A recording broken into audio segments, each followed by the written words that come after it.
স্থিতিশীল করে বাংলাদেশের স্বাধীনতা সার্বভৌমকে হায়দারাবাদের মতো সংখ্যালঘু নির্যাতনের মিথ্যা কাহিনী তৈরি করে বাংলাদেশকে দখল করার যে অলীক স্বপ্ন, সেই স্বপ্ন বাংলাদেশের মুসলিম, হিন্দু, বৌদ্ধ, খ্রিস্টানরা মিলে নস্যাৎ করে দিয়েছে।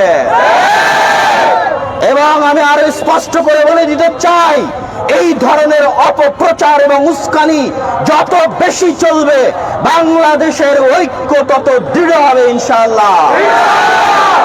বাংলাদেশের মুসলমানেরা স্পষ্ট করে বলে দিতে চায় যে আমাদের সীমান্তগুলো যদি বন্ধ করে দেওয়া হয়, আমাদের আমদানি রপ্তানি যদি বন্ধ করে দেওয়া হয়, আমাদের বিদ্যুৎ, চিনি, পোশাক থেকে শুরু করে প্রয়োজনীয় যে কোনো পণ্য যদি বন্ধ করে দেওয়া হয়, তাতে বাংলাদেশে পণ্য দ্রব্যের মূল্য যদি লাগামহীন হয়ে যায়, বাংলাদেশের মুসলমানেরা যদি ক্ষুধার্ত থাকে, পিপাসার্ত থাকে, তাহলে ক্ষুধার্ত পিপাসার্ত অবস্থায় আমরা শহীদে মৃত্যুবরণ করতে রাজি আছি, কিন্তু বাংলাদেশের স্বাধীনতার সার্বভৌমত্বের সাথে চুল পরিমাণ আপোষ হবে না ইনশাআল্লাহ।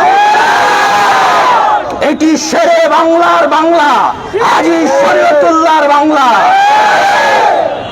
এটি হোসেন শহীদ সোহরাওয়ার্দীর বাংলা, মাওলানা ভাসানীর বাংলা, মাওলানা আকরাম খাঁর বাংলা, আল্লামা আব্দুল্লাহিল কাফিয়ার কুরাইশির বাংলা।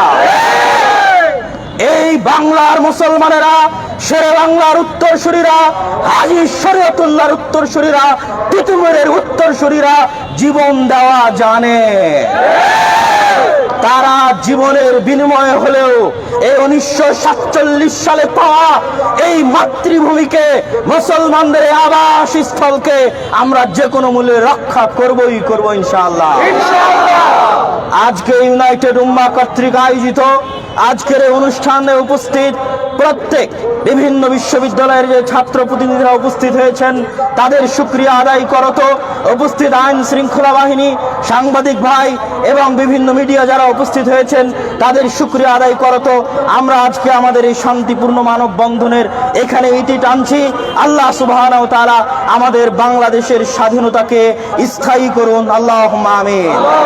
আল্লাহ আমাদের বাংলাদেশের মুসলমানদের জন্য এই আবাসস্থলকে শান্তি এবং নিরাপত্তায় পরিপূর্ণ করে দিন, আল্লাহুম্মা আমিন।